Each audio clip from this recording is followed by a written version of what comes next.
Hello, Michelle here with My Designs in the Chaos, where it's my goal to develop, encourage, and grow your crafting talent and confidence. And right now, we're doing that via our new free series called The Daily Dose of Design, where we are talking about all the things related to SVG files and designing.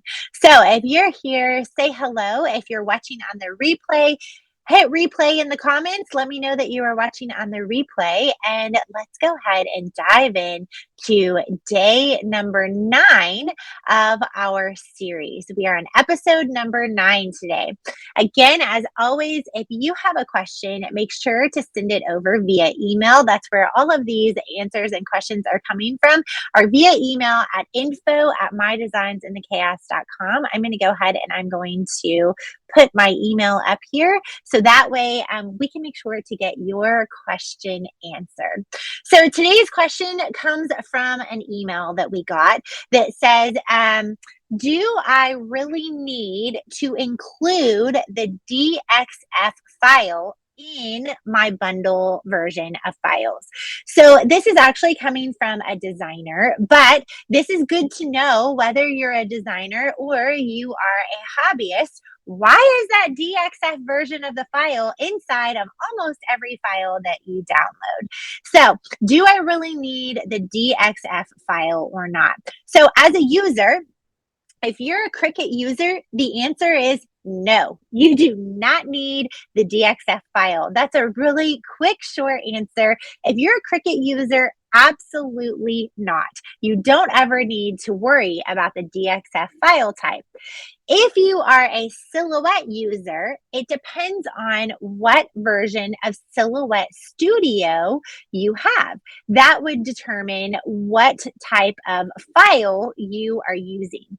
And so if you're a Silhouette Studio user and you have never upgraded to Business Edition or Designer Edition, you're going to need that DXF file because your basic version of Silhouette that's totally free that you can download online, you actually cannot open SVG files with that software. So you will need to utilize the DXF file. You can upload the PNG, but like we've talked about previously, the PNG is a flat file. It doesn't have all the different elements in there.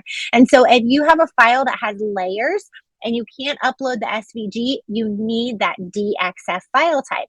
So from a user perspective, if you're a Cricut user, you don't need it because you can always upload the SVG.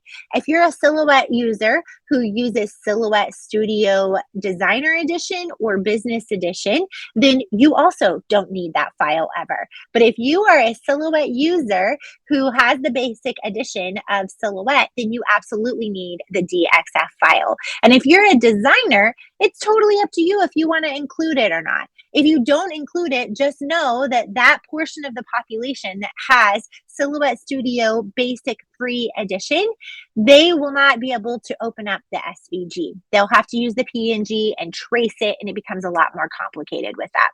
Okay, so again, it's totally up to you if you want to use it or not. Now, I will say that the DXF file, first, I didn't even explain this, but the DXF file, it stands for the Drawing Exchange Format. It is the oldest file type that you have in your bundle of the SVG, EPS, all that stuff. It's the oldest one. It's back from the 80s, is where it originates from. And so that file type is actually kind of difficult to use sometimes.